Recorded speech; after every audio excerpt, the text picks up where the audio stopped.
Does the color of the sky mean anything special to you? It does to me. A hell of a lot.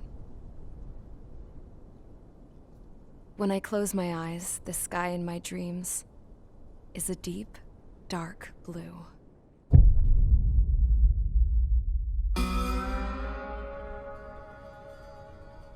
Pilots have been in my family for 4 generations.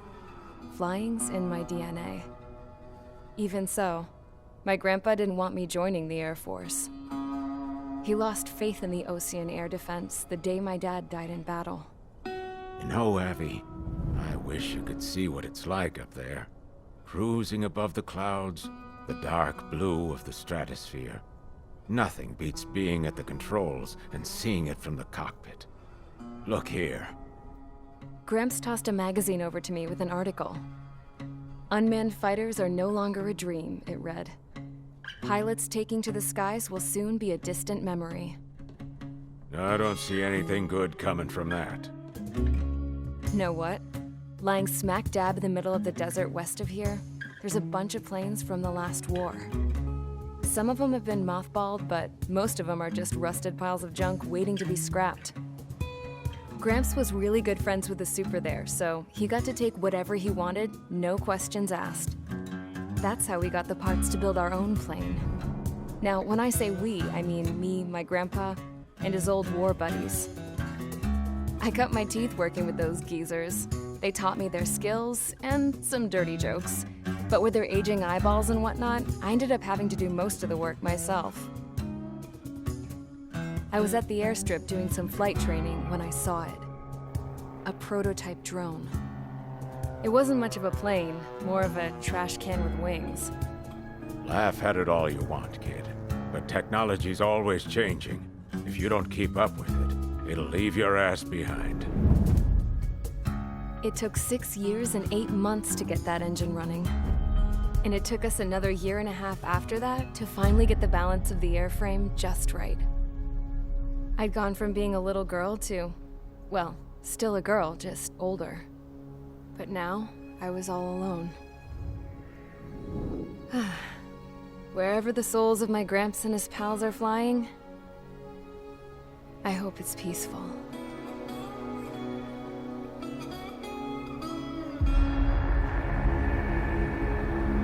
Then, finally, I was ready to break the sound barrier. All this plane could do was take off, accelerate, and fly up.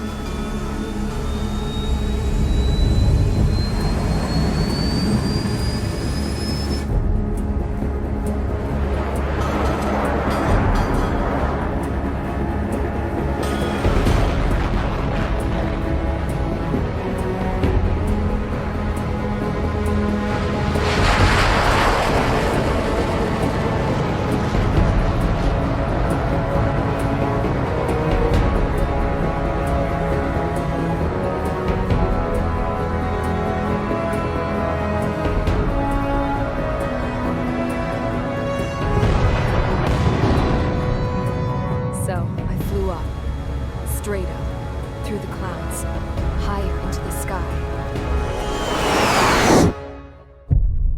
Dark blue. I could almost touch it. Then I saw Osea's fighters. They were tailing something. A drone. They were going full out chasing that thing. Doing 30 Gs at least. Damn, I've never seen anything move that fast. It had a rose painted on it. The Erusian emblem. But that country's a whole continent away from here.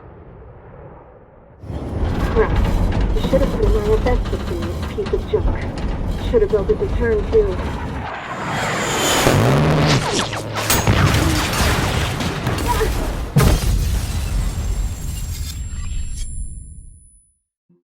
As of 1 p.m. today, the Kingdom of Erusia has declared war on the Osean Federation. As soon as the news broke out, enemy aircraft began bombing Osean territory, causing widespread destruction. The Air Defense Force has released a statement saying this violent attack was carried out by drones.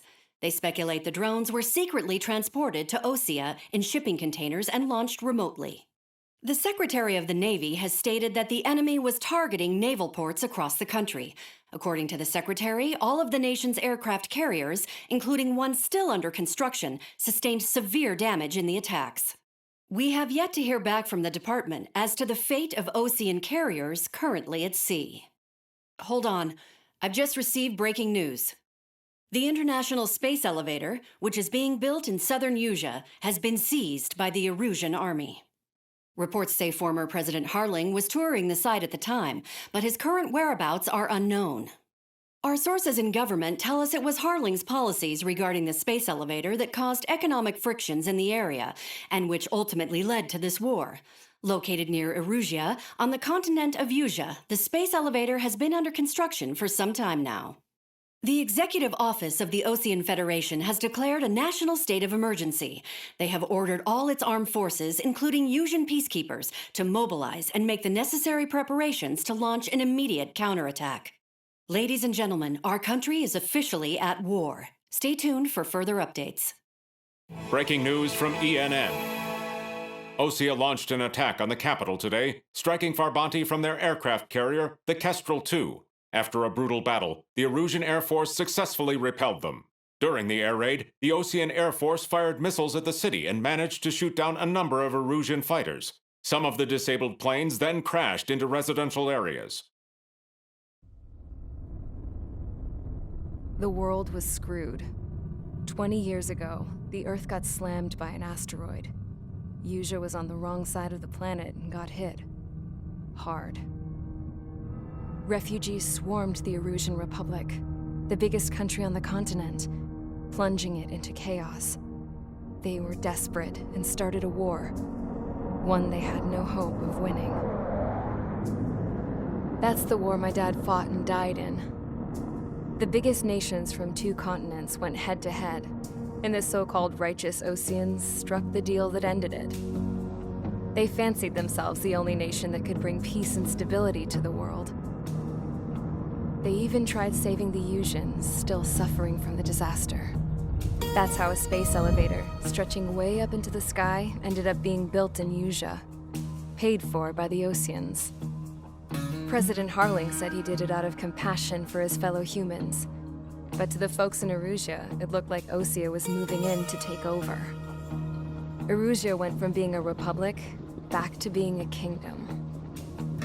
When they started this new war, they managed to get the drop on everyone. As of 1 p.m. today, The second the declaration hit the news, Erusian forces took control of the space elevator without spilling a single drop of blood.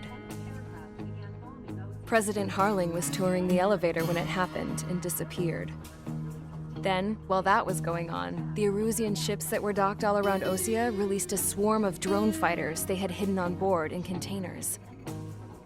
No one thought they were capable of doing what they did that day. With pinpoint accuracy, they managed to take out everything that was military, and not a single civilian was hurt in the process. Osea pissed lots of people off with their huge military presence around the world. Erusea didn't have the same reach, but they could hit their targets faster and cleaner. And when all this was going down, I just so happened to be in my flying drag racer.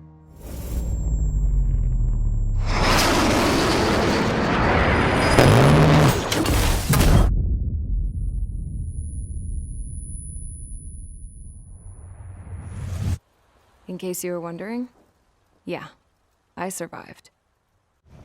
I crashed in a bombed-out Osean Air Force base, then got arrested for breaking wartime aviation laws or some crap.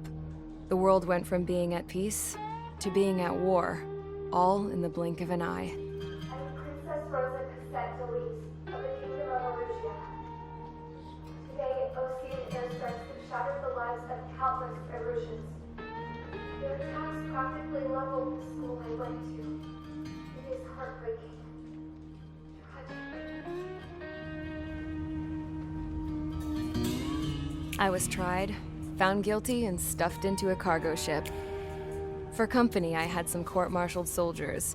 And remember those mothballed planes I told you about before? They were loaded on the ship, too. We headed off down south for several days, and then swung east. That's how I got here. I was thousands of kilometers from Erusia on the opposite side of the Yuzian continent. For a port, it was dull as hell. It had 3 rusty patrol boats, and the base? The fences were topped with razor wire, the tower had a searchlight and machine guns, and a truck with a gun turret was parked in front of the gate. Its gun was aimed at the yard. This was a prison.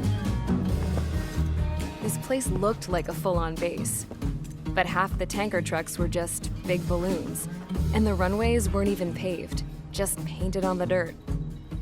The whole place was just one big fat lie. The only reason I was here is because they knew I'd restored a supersonic plane.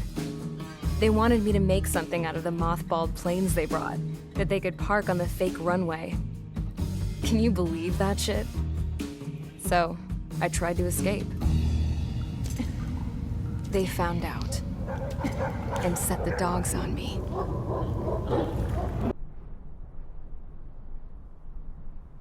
Here he comes.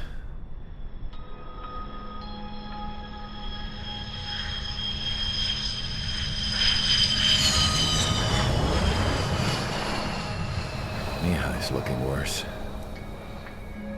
Thank God he has his granddaughters here to help him out.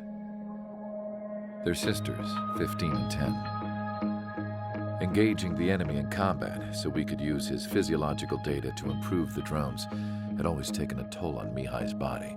But today, he was really showing his age. The drones we based on his data were being taken down at a faster rate now compared to when the war began. When Mihai found that out, he insisted on flying to the front lines to see it for himself. Sometimes he could be so stubborn. His age wasn't the only thing affecting his health. Over the years, flying at high altitudes for prolonged stretches of time had ravaged and poisoned his body. But he was a man of grit. Today, after 28 years, he saw combat again. If his flight suit still wasn't good enough to protect him, I can't imagine how many Gs he hit today during the battle. As a pilot, he exceeds all our expectations. It's going to take a bit more tweaking before our drones can match his skill.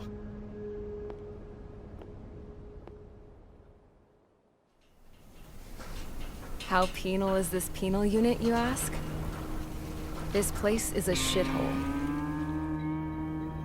If you took the stink of all the corruption in the world, then corralled it all in one place, that would give you a pretty good idea of what the air smells like around here. We got all kinds of critters, too.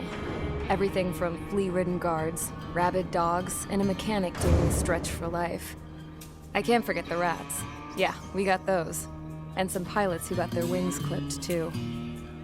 One's a great pilot, but a lousy thief. One's a gambler with no luck. And one's an anarchist with no balls. Their job here was to rev the engines on the fake runways. The idea was for Erusia's spy satellite to pick up the heat sig. Even though there weren't any real fighters here, it looked like it on their infrared. I bet you're wondering, if Erusia lost the war, how come they still have a spy satellite? 'Cause someone over there was smart enough to train a bunch of computer nerds to hack into half of Osia's satellites. That's how come. Every now and again, I'd try to bust out. And every single time, those damn dogs would drag me right back. When I was in my cell, I'd hear this voice coming from the guards room. It was the Erusian princess rallying her people on the Erusian national broadcast. All us prisoners had become big fans of hers. You want to hear something funny? The guards were big fans too. I swear to God, every time she was on the air, they'd turn up the volume on the radio and sit there listening. I could see how someone like her could win the hearts and minds of soldiers and workers alike. When the princess said something, you could tell she meant every word. Lately, she'd been having more fun with her speeches, and that made her seem even more charming. You could say her charm was like a virus. Whenever she'd point out stuff that was wrong with Osia, the prisoners in here went nuts. Hell, if anyone knew how messed up Osia was, it was the prisoners. They'd shout, "Burn Osia down." No way am I just gonna sit here and rot away in this hellhole. dark blue. Instead of building fake-ass planes to trick Erusea, I'm gonna build one that'll really take off. You can count on that.